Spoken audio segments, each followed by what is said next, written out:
What the hell is a fragrant zither?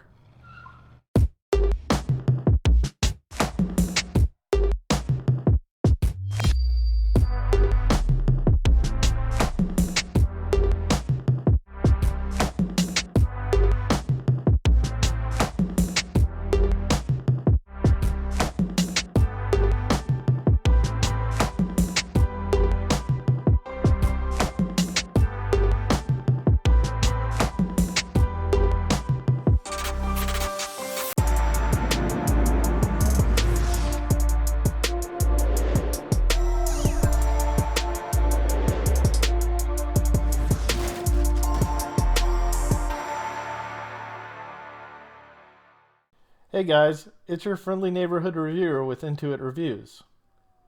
So let's talk about the TFZ No. 3. Let's start with the construction. It's a plastic build and quality control may be an issue. With my particular pair, it has some glue underneath the plastic between the shell of the IM and the carbon fiber faceplate.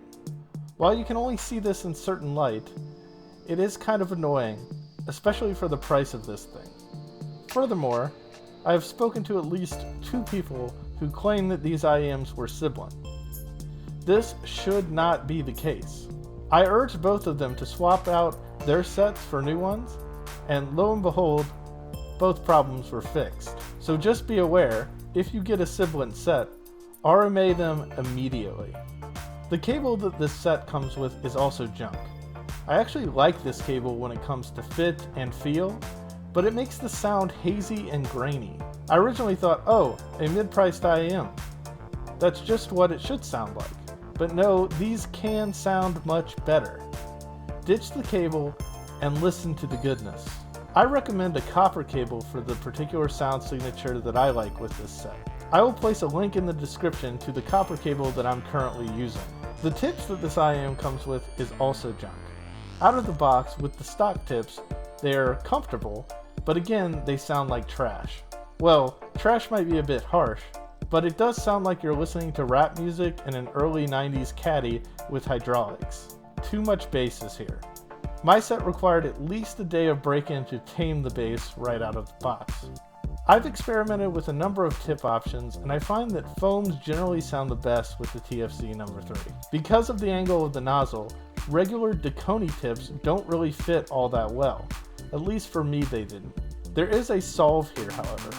Dekoni's new true wireless tips are almost a perfect fit here. These are similar to their regular tips, but shorter and shallower, meaning that they do not push as far into your ear canal as their regular sets do. I also like spiral dots with the No. 3. Spiral dots offer the best compromise between comfort and sound in my opinion. But I find that the true wireless tips are a bit more resolving and relaxing to listen to in comparison, and they're almost as comfortable. So that's how I have them set up right now at the moment for me. So what do they sound like? They are a U-shape rather than a V-shaped signature in my opinion. And the mids also appear to move up towards flat with the tip adjustments that I suggest. Highs also become more apparent, but they're never harsh or sibilant. There really isn't any flashy stuff here. They're simply smooth throughout these parts of the registry. Timbre, or timbre, is slightly on the warm side of neutral, and they are very relaxing to listen to as a result. Things just sound right. With regard to stage, they are spacious and open sounding. I also get an astounding amount of detail from these, especially for this price point. Imaging and separation are good, but slightly better with the Dekoni tips than with the spiral dots. In general, I'd say that the spiral dots sound slightly more liquid and reflective, with more upper bass and treble presence, producing more of a lively music feel to them, while the Dekoni tips sound more like a well-mixed recording, producing more of a sterile, airy, and dry sound in comparison, but not in a bad way. So what makes these special? Well, you may have noticed that we haven't talked about the bass much yet, and well, it's amazing. These have more of a sub-bass emphasis than the rest of the lower registry, but they are bass elevated in general. This produces bass impact.